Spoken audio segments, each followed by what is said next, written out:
Hi hello welcome back to my channel. ఈరోజు ఎంతో టేస్టీగా ఉండే ఆలు ఫ్రై అండి. ఒకసారి ఇలా ట్రై చేసి చూడండి, చాలా బాగుంటుంది. రోటీలోకి, పరాటాల్లోకి, బటర్ నాన్స్ దేంట్లోకైనా చాలా టేస్టీగా ఉంటుందండి కర్రీ. మీరు తప్పకుండా ట్రై చేయండి. ముందుగా దీనికోసం ఒక ప్యాన్ తీసుకొని అందులో తగినంత ఆయిల్ వేసుకోవాలి. ఆయిల్ కాస్త హీట్ అయ్యాక జీరా వేసేసుకోవాలి. 1/2 టీ స్పూన్ జీరా వేసేసుకొని జీరా కాస్త ఫ్రై అయిన తర్వాత నేను మీడియం సైజ్ ఆనియన్స్ 2 చాపర్లో వేసుకొని చాప్ చేసుకున్నానండి. ఆ ఆనియన్స్ వేసేసుకోవాలి. ఆనియన్స్ వేసేసుకొని లైట్ బ్రౌన్ కలర్ వచ్చేలాగా ఫ్రై చేసుకోవాలి. ఏదైనా ఎంత చక్కగా ఫ్రై అయితే కర్రీ అంత టేస్ట్ చాలా బాగుంటుందండి. ఇలా కాస్త ఫ్రై అయిన తర్వాత నేను అల్లం ముక్కలు, వెల్లుల్లి, పచ్చిమిర్చి చిన్న చిన్న ముక్కలుగా చేసేసుకున్నానండి. అది వేసేసుకోవాలి. ఒక 7-8 వెల్లుల్లి రెబ్బలు, ఒక 2 ఇంచుల అల్లం కట్ చేసుకొని వేసేసుకోవాలి. మనం అల్లం వెల్లుల్లి పేస్ట్ వాడడం ఈ కర్రీకి ఇలా వేస్తే చాలా టేస్టీగా ఉంటుంది.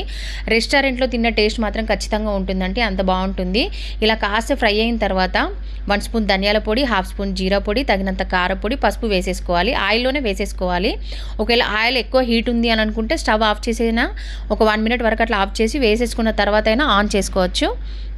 మసాలా కూడా కాస్త ఫ్రై అయిన తర్వాత మీడియం సైజ్ టమాటా ప్యూరీ చేసుకున్నానండి. మిక్సీ చేసుకొని ఆ టమాటా ప్యూరీ వేసేసుకోవాలి.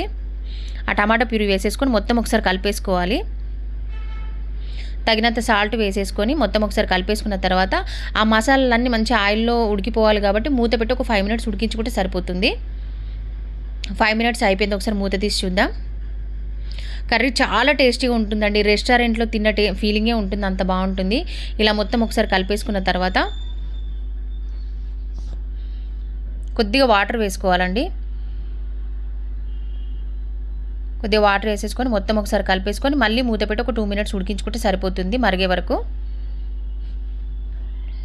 ఇప్పుడు అది మరుగుతున్న టైంలో అది పక్కన పెట్టేసుకొని ఇంకో ప్యాన్ తీసుకొని అందులో కొద్దిగా ఆయిల్ హీట్ చేసుకొని నేను క్యాప్సికమ్ ఒకటి కట్ చేసుకున్నానండి. మీడియం సైజు పొడవుగా కట్ చేసుకొని వేసేసుకోవాలి. మరీ ఎక్కువ క్యాప్సికమ్ ఉంటే కూడా టేస్ట్ బాగోదు. చిన్న సైజు ఒకటి క్యాప్సికమ్ అయితే సరిపోతుంది. అంటే మీరు కర్రీని బట్టి, ఆలుని బట్టి చూసుకొని వేసుకోండి. తర్వాత ఇంకొక ఆనియన్ పొరలుగా తీసేసుకొని వేసేసుకున్నానండి, మీడియం సైజ్ ఆనియన్.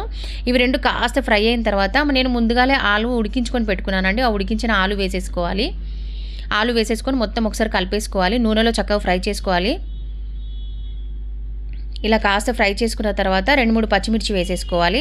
మనం ఆల్రెడీ ఆయిల్లో కూడా వేసేసుకున్నాం, కారం కూడా వేసుకున్నాం కాబట్టి ఇప్పుడు చూసుకొని వేసుకోవాలి. పచ్చిమిర్చి 2 అయితే సరిపోతుంది కాబట్టి నేను 2 వేసాను. పచ్చిమిర్చి వేసిన తర్వాత కొద్దిగా సాల్ట్ వేసేసుకోవాలి. ఆల్రెడీ మనం కర్రీలో వేసాం కాబట్టి చూసుకొని వేసుకోండి.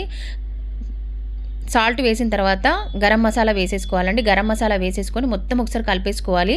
ఆ పీసెస్కు పట్టేలాగా, ఆలుకి అంతా పట్టేలాగా మొత్తం ఒకసారి కలిపేసుకోవాలి. ఇలా ఫ్రై చేసుకొని మొత్తం కలిసిపోయాక ఇది పక్కన పెట్టేసుకోవాలండి. అంతే అండి, ఇది ఇంతే ఫ్రై చేసుకుంటే సరిపోతుంది. మసాలా కొంచెం ఫ్రై అయిపోతే సరిపోతుంది. ఇప్పుడు ఇది పక్కన పెట్టేసుకొని మనం ముందుగా టమాటా పేస్ట్ వేసేసుకొని చూసుకున్నాం కదండి. ఒకసారి చూద్దామండి. ఆయిల్ మొత్తం సపరేట్ అయిపోయిందండి. ఇలా అయితే సరిపోతుంది. ఇప్పుడు కొద్దిగా పెరుగు వేసేసుకోవాలి.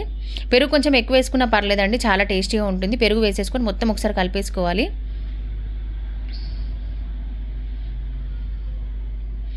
గ్రేవీ మరీ పల్చగా ఉండనవసరం లేదండి, మరీ చిక్కగా ఉండనవసరం లేదు. నార్మల్గా ఉంటే సరిపోతుంది. మళ్ళీ మూత పెట్టి ఒక 2 మినిట్స్ ఉడికించుకుందాం. ఆ గ్రేవీ మొత్తం చిక్కబడేలాగా ఉడికించుకోవాలి. ఇప్పుడు ఒకసారి కలిపేసుకోవాలి.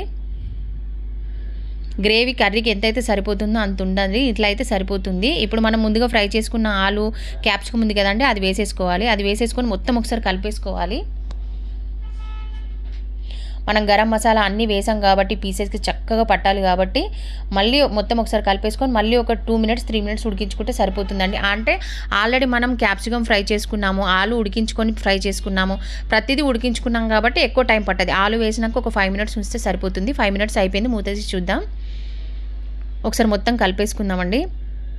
చూసారు, ఆయిల్ మొత్తం సపరేట్ అయిపోయింది, చక్కగా ఉడికిపోయిందండి. చాలా కలర్ఫుల్గా కూడా ఉంది. ఇప్పుడు చివరగా కొంచెం కొత్తిమీర వేసేసుకోవాలి. కొత్తిమీర వేసేసుకొని మొత్తం ఒకసారి కలిపేసుకొని ఒక 1 మినిట్ ఉంచి పక్కన పెట్టేసుకోవాలండి. ఎంతో టేస్టీగా ఉండే ఆలు మసాలా కర్రీ రెడీ అయిపోయిందండి. తప్పకుండా ట్రై చేయండి, చాలా బాగుంటుంది. రోటీలోకి, రైస్లోకి, బటర్ నాన్స్లోకి కానీ దేంట్లోకైనా చాలా బాగుంటుంది. రెస్టారెంట్లో తిన్న ఫీలింగే ఉంటుంది. సేమ్ అదే కర్రీలాగా ఉంటుంది. మీరు తప్పకుండా ట్రై చేయండి. ఓకే అండి, bye. Thank you for watching.